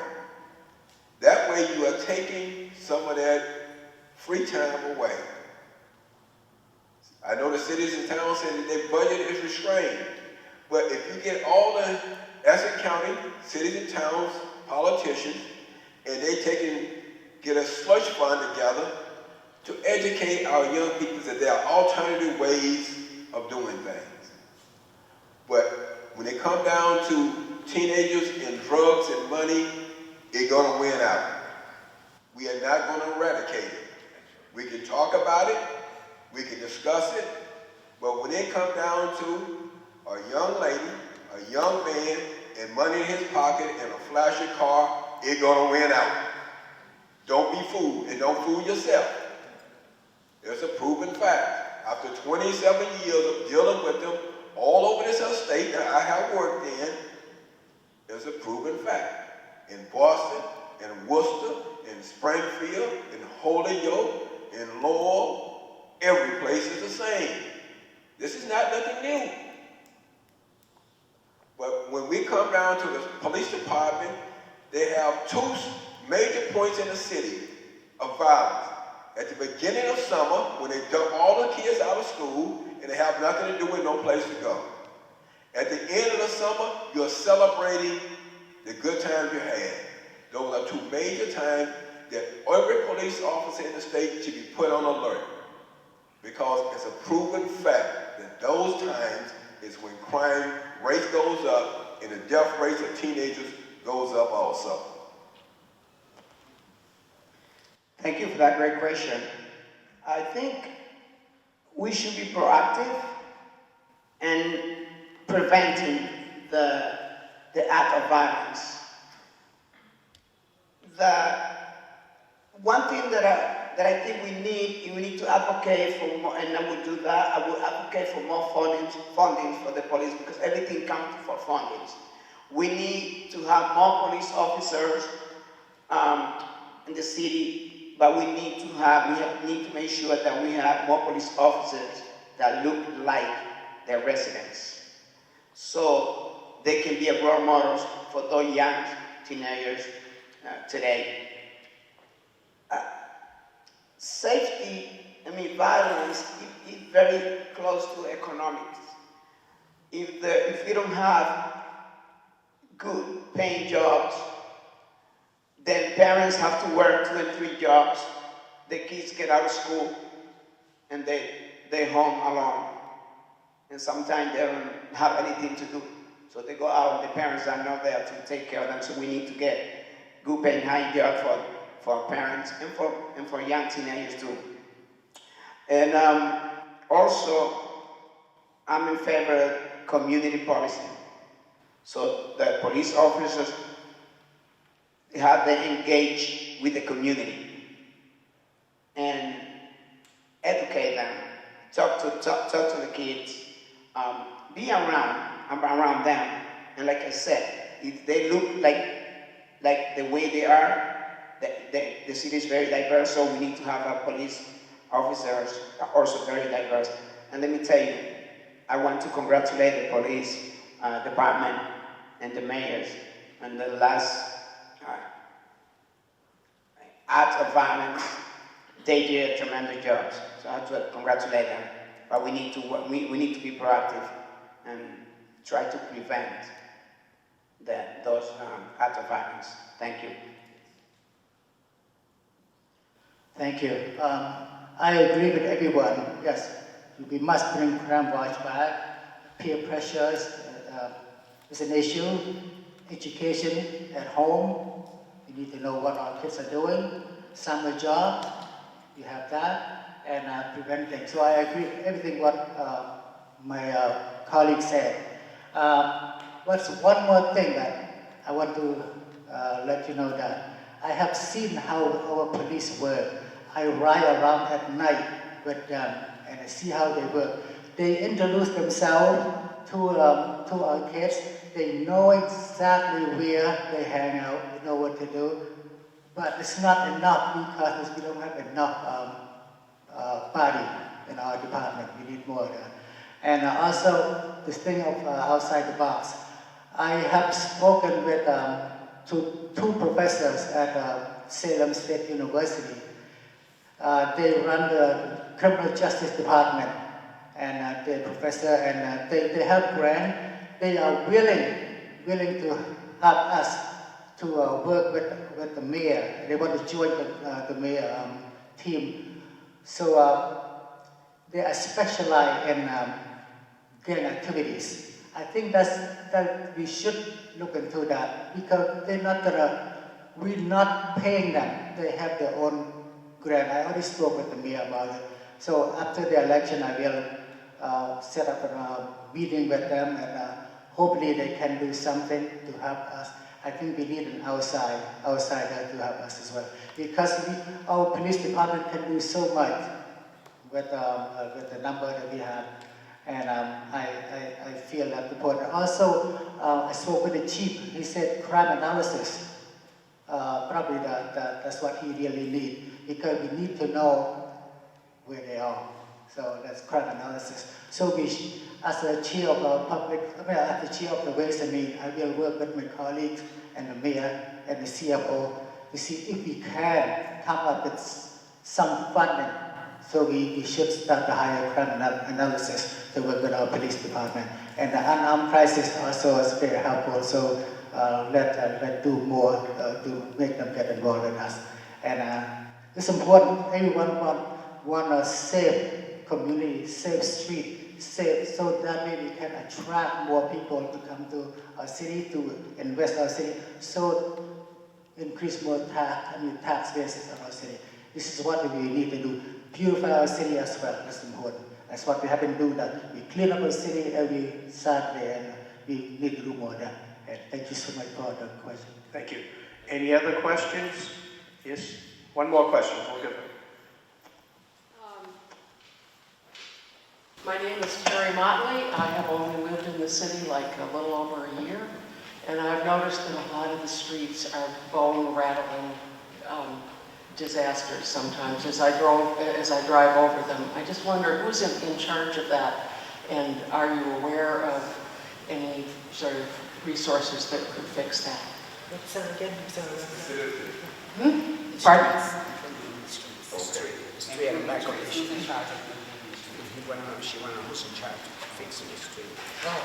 Thank you for the question. I'm not on the elected official, so I wouldn't tell you who's in charge of that, but if I was part of it, I would definitely take action on it, especially you hold the people responsible for that. I give an example. National Grid, they come up to the street, they dig the holes, they do all kinds of stuff to the street, and they just patch it and leave it at that. I think that ain't good enough. To me, I would advocate for them, if you break the street and you mess up a sidewalk, you gotta bring it back brand new, like it was, or even better. And not to leave it there for 2 or 3 years without doing anything to it. I don't know how it works, but I'm willing to look into it if I get elected, because it's definitely causing a problem for everybody, especially downtown Lynn, where I'm at. My street is a mess. Cars are getting tires blown off because of the holes in there, and there's no fixing it. Thank you. I find it interesting that people don't know who's in charge. Well, I do. I'll tell you. So I'm an incumbent, and I would say, echoing his point about utility companies and not leaving it and restoring it to the way it should be, that's an enforcement issue.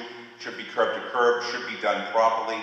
That's DPW. So what we do as councilors, and mostly I'll say it's ward councilors, those are your initial reporting agents, if you will, in the ward. They are in their wards all the time. They get calls, they field calls from constituents, potholes, curbs, sidewalks, and the like. We can't do every roadway. We rely heavily on state money to get Chapter 90 funds, they call. And we did get an increase thanks to the state legislature, and Rep. Cahill Senator Crichton, Rep. Capano were instrumental in increasing that, so we got more roads done this fall. We do them usually in spring and fall, but the authority lies in the enforcement, and the patchwork itself is all done through the Department of Public Works. It's Commissioner Andy Hall. He has a small staff, but albeit it's a staff. They do go out and patch, particularly you'll see it after storms, winter storms. They do the hot patch, but it's temporary, a lot of it. Unless you dig it out, unless you really do a huge sort of a big patch that needs fixing, the street itself doesn't get resurfaced unless it's on a list. There's a waiting list of everyone who wants their street done, and you can imagine how long that is. It is prioritized, and I think ward councilors get about 4 or 5 streets annually that they can budget and get an idea and can influence the commissioner on what streets are the worst, and they have to prioritize. Of the dozens of streets that they've got requests for, there's going to be money for about 4 or 5 in each ward, and that's how it usually happens. That's aside from state and federal projects. That's different from local projects funded by and maintained by our local DPW. I hope that's helpful. Yes, thank you. You're welcome. Do you want us to go right down the line? Sure, if you Okay, yeah.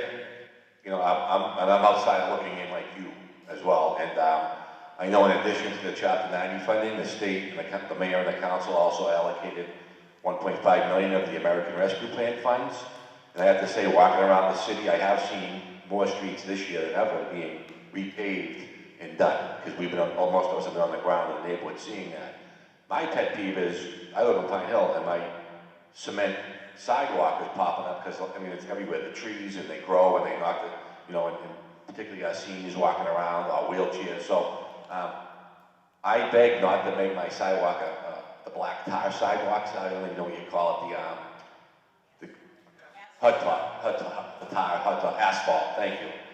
I'm having a brain cramp right now, but and they did that asphalt, which, you know, you take care of your house. It should be a cement sidewalk. You drive around, you see these new asphalt. So when I'm elected, I would work with the council and the mayor to repave our sidewalks with nice cement and not that asphalt. Brian LaPierre really didn't answer the question. It was the DPW that we work with to let them know what streets need to be paved. So if whoever your ward counselor is, if you reach out to that person can then reach out to the DPW and help to advocate for your street to be put on that list. The issue at the DPW, as Brian LaPierre was saying, is that it's a small staff. They need more workers. And as a solution to that, I was thinking that we could use students from the Lynn Public Schools, definitely Lynn Tech students. They do have a summer program for youth, and maybe that's something that the summer program jobs could help with educating youth and training them on how to repair these streets and help them and use them as helpers to get some of this work done. As LaPierre said, it's a long list. I've been working on getting George Street, because I had some constituents talking about how George Street is a mess and the sidewalks need to be repaired and the street itself needs to be repaired. And I've been talking to DPW about it, and because they're so understaffed, everybody's waiting in line for their street to be done. And yes, a lot is being done on streets right now. Things are being paved. I'm happy to say that I've seen work being done, but it's not enough, obviously, because you came to the microphone with your question. So, but at least you were answered in that you know who to go to. It is the Department of Public Works and also your ward counselor as well. Thank you for the question. You have to have an active ward council. I live in Ward 4. My past ward counselor for 30-some years, he forgot about the ward. So with no one else for us to turn to, plain and simple. So if you got an active ward council that's willing to work with the ward, then you have somebody to work for. Otherwise, you got to go directly to DPW. And Ward 4 is someplace in 20 years from now, ward mess. It's in non-existent, plain and simple. I'm not going to lie to no one today because that's not what we're all about. We're out here trying to get elected so we can do the job for you. And the potholes within the city, some of them are related to the work going on within the city. So we have to understand that there are a lot of work in buildings going on within the city, road works going on, water pipes being relayed, and everything like that. It's going to impact all of us as residents of this city. We have to understand that. But it's directly related to a misaligned pothole or a rising of the street. Those are concerns that the DPW should take seriously. I had a gentleman up on Newhall Street would walk his dog. He in a wheelchair. He couldn't use the sidewalk because the sidewalk every other 5 feet was raised up. He running down the streets with his dog in a wheelchair. That's the city's problem. Let's take and put the blame where it's supposed to be. Us city, all of us running for city councilors and wards at large, let's take and do the job that we was elected to do. I'm not going to say much. I'm just going to say, I'm going to go straight to the point. When I was knocking doors, so many constituents complain about the street, how bad they are. And it's go back to fundings. We need to advocate for more fundings for DPW, for the Department of Public Works, so they can do the job. They can hire more people and they can fix all our street because all our cars suffers. Thank you. Yes, everybody's complaining about street, but it's our job actually. So DPW and as councillor, board and at large, we are part of this. We have to do a much better job, and especially we have whole make utility companies hold accountable. We pay our streets. Nicely done. A few months later, they come and dig it and they destroy it. They never repair the way it was. So that's our job to make sure that we punish this company because they destroy our street. They're not fixing back, and that's that. We're going to work with DPW to make sure that they must send people to inspect it, not just once, inspect it many times, and even though they do a fine job in the beginning, but eventually it will go back, bad again. So they have to keep going to inspect the place, but it's our job as residents to make sure that call us, tell us what's going on, where it is, so that we can work, we can do a better job, put this way. So all of us are part of it, and so that's all. Even in front of my house, they do it too. They did too much driving. They destroyed my driveway. So I had to put a new driveway. I had to spend my own money. That's really, really frustrating. So yes, it's our responsibility. We're going to do the best we can to make sure that our residents happy, and we do have money to do, but we need a body. DPW need to hire more people, and they do have money. But it's like but it's not enough. So put this way. So give us an opportunity to continue to work on this, and we will do the best we can. Thank you. Thank you. I'd like to thank the candidates for appearing and remind everyone November 7th is election day. Polls are open from 7 a.m. to 8 p.m. There's no excuse not to vote. And I want to invite you all back here in 2 years for our next candidates forum. This was our first, and I think we've learned some lessons, and I hope to have another one in 2 years. Thank you all for coming. And there's still refreshments left. Please take some refreshments.